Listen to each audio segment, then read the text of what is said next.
Hola, quería explicar sobre lo que es educación financiera, que cómo es que me ha ayudado a mí, ¿no?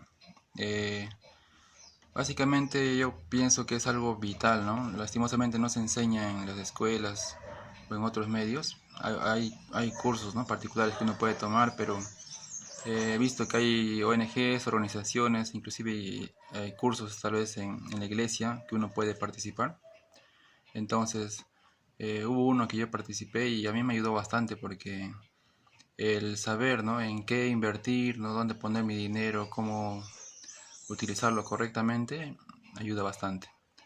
Y también, sobre todo, estar atento de que hoy en día hay muchas estafas, ¿no? Y lastimosamente mucha gente ha caído en eso y por solamente que le falta educación financiera, ¿no? Eso es muy importante. Mi nombre es Yuri Maraví y me dedico en una academia a dar clases